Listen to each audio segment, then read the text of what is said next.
प्यारे दोस्तों और साथियों, इंजीनियर विष्णु अग्रवाल का नमस्कार। आज मैं बात कर रहा हूँ ये गूगल और आर्टिफिशियल इंटेलिजेंस, इन दोनों को कंपेयर करने के लिए।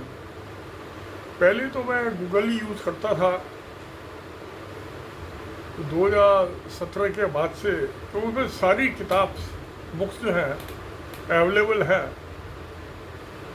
सारी लॉ बुक्स हैं, constitution of India, Indian palace, कोई भी चीज़ है आप उस पर गूगल में देख सकते हैं। तो और भी आप हिस्टोरिकल जो चीज़ें हैं वो भी देख सकते हैं।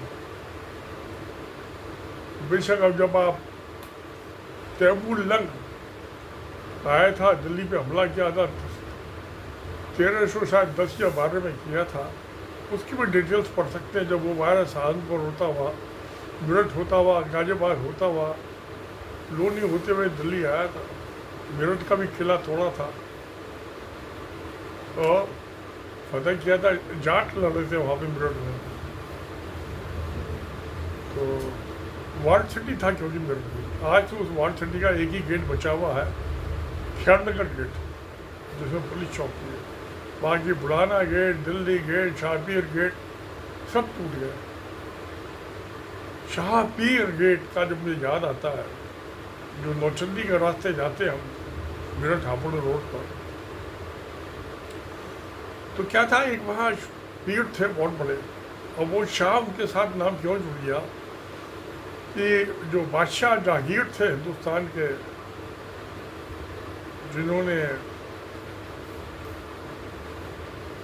शालीमार बनवाया, बाग बनवाया श्रीनगर में,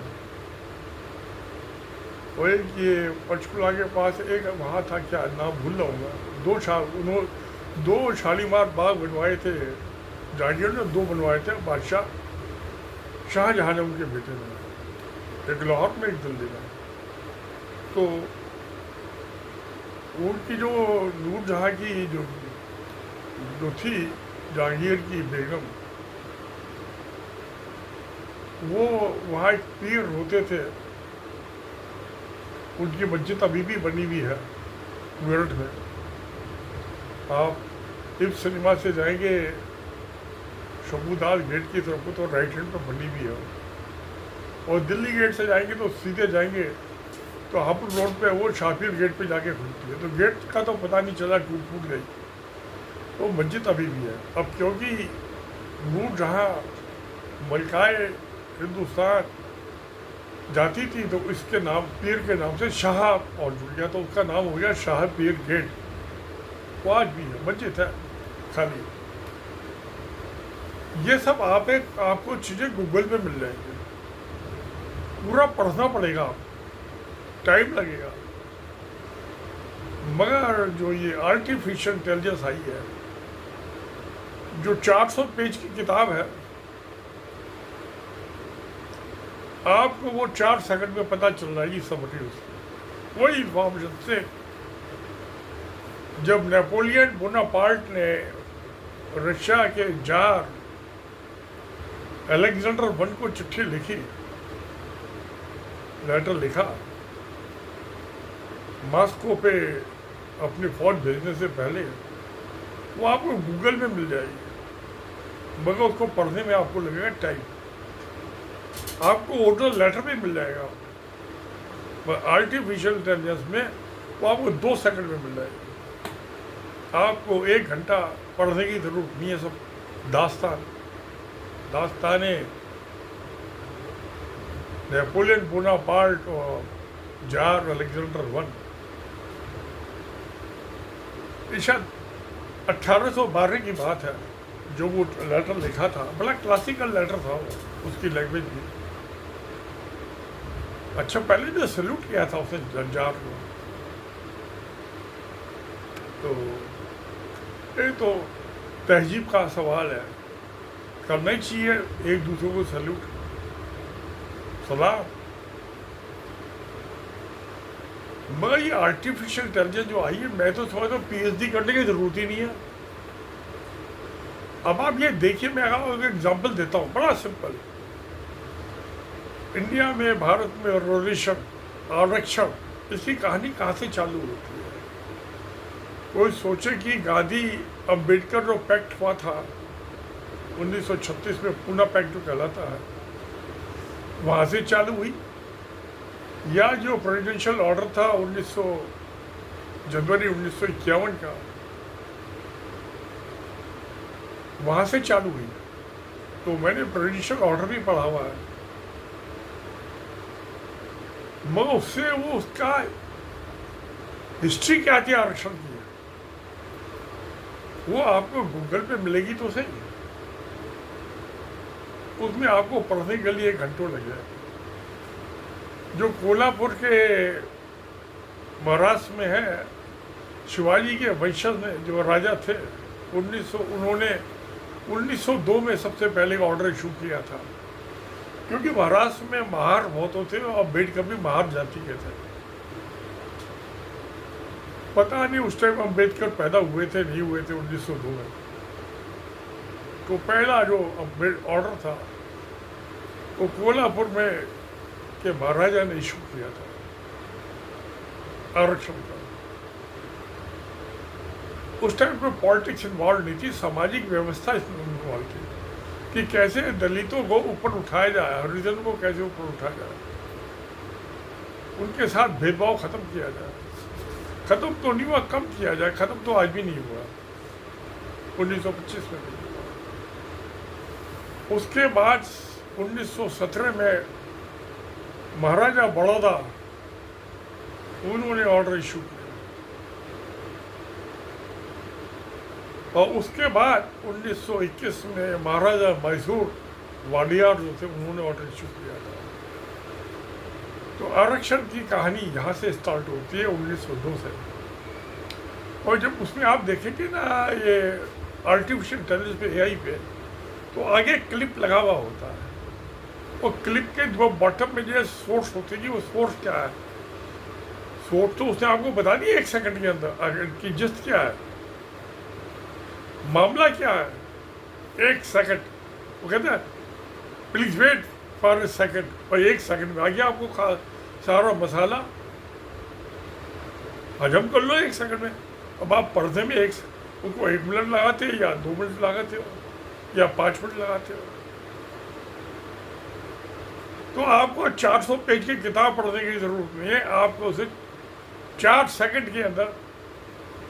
अब इंग्लिश तो मैं बड़ी क्विकली पढ़ लेता हूँ, तो अमूमन मैं एक जो उस पर आता है 1 मिनट में पढ़ लेता हूँ, और 400 पेज की मुझे गूगल पे किताब पढ़ने में लगेंगे शायद 4-5 दिन, हफ्ता भी लग जाए। अब ये किताबें मेरे पास पढ़ी हुई है, क्लास ऑफ सिविलाइजेशन, 400 पेज की, तब 380 पेज की किताब है, मैं इसको 15 दिन से पढ़ रहा हूँ, तो ज़्यादा टाइम लगाता नहीं ना पढ़ने में। मगर यही चीज़ मुझे आर्टिफिशियल इंटेलिजेंस पे 380 पेज की किताब का मैं 8 सेकंड में पढ़ लूँगा, और उसके सोर्स जो क्लिप होता है, और नीचे बॉटम में होता है सोर्स, ऊपर क्लिप लगा, नीचे सोर्स, तो किन किन किताब के रेफरेंस से उसने ये रिप्रोड्यूस किया आर्टिफिशियल इंटेलिजेंस, वो भी पता चल जाता है। तो अगर जो मुझे फिर और डिटेल में जाना है, तो जो क्लिप वाली सोर्स है, मैं उसको ओपन करके उसको पढ़ सकता हूँ, क्योंकि PhD आपको डॉक्टरेट जो है ये 5 सेकंड वाली या 5 मिनट वाली पढ़ाई से नहीं मिलेगी, 2 साल में लगता है। और मैं कहता हूँ आज PhD करने की जरूरत क्या बची है? मैं मूर्ख हूँ या महामूर्ख हूँ? मेरा दिमाग तो इंसान वाला बड़ा फितरती दिमाग है, मैं इंजीनियर हूँ,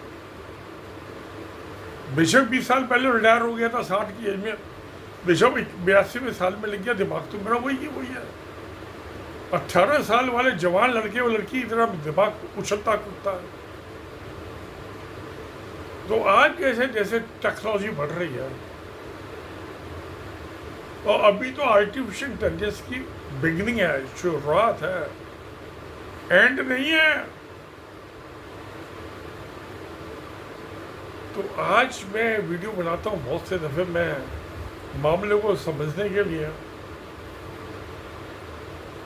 अब मैंने गूगल का इस्तेमाल करना छोड़ दिया। हालांकि गूगल भी बड़ी अच्छी चीज़ है, आर्टिफिशियल इंटेलिजेंस क्योंकि क्विक है, स्पीड उसकी बहुत है।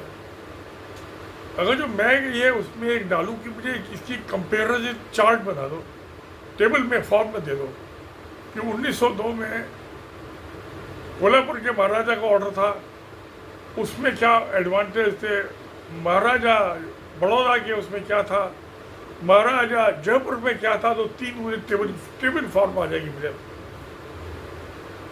क्या गजब की चीज़ है, दुनिया का अजूबा।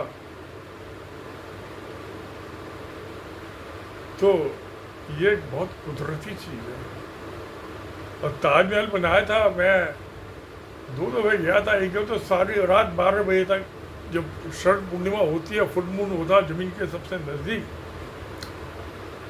तो अपनी दरी उठा के वो ले गए थे थर्मस में और घूमते रहे चारों तक, जिधर से चांद की रोशनी पड़े उधर से ज़्यादा चमक हो गई। बादशाह, मुगल बादशाह शाहजहाँ की बेगम की याद में, और नीचे कब्र बनी हुई है ज़मीन में, तो मिट्टी में ऊपर आर्टिफिशियल कब्र बनी हुई है ताजमहल के अंदर, जहाँ शाहजहाँ की और उसकी बेगम मुमताज महल की कब्र है। ऊपर इसलिए बनाते थे कि उसको कुछ चल के ना जाए, नीचे तो मिट्टी की कब्र है।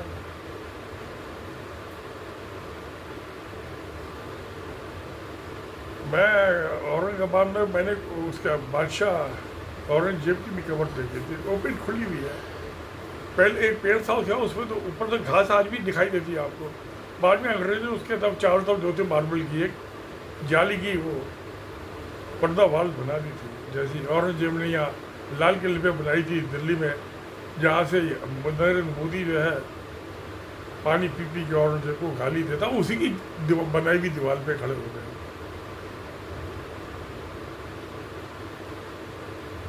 तो ये सारी चीज़ें आपको आर्टिफिशियल इंटेलिजेंस में, अब मैं समझता हूँ ना तो कोई किताबों की ज़रूरत है कि मैं 400 पेज की किताब पढूं, माथा पच्ची करूं, पहली मेरी खोपड़ी गंजी बन हो गई, 2 4 5 7 बाल बच्चे ये भी गायब हो जाएंगे।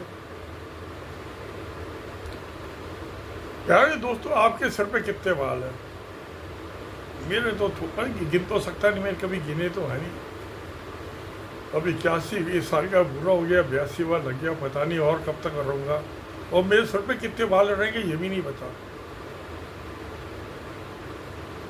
प्यारे दोस्त, आप अंदाज लगा सकते हैं, मैं तो नहीं लगा सकता। अब मैं आर्टिफिशियल इंटेलिजेंस से पूछूँ ये कि मेरी 85वीं जब मैं अपनी बर्थडे होगी तो उस टाइम मेरे कितने सर पर बाल होंगे, मैं नहीं समझता आर्टिफिशियल इंटेलिजेंस बता पाएगी।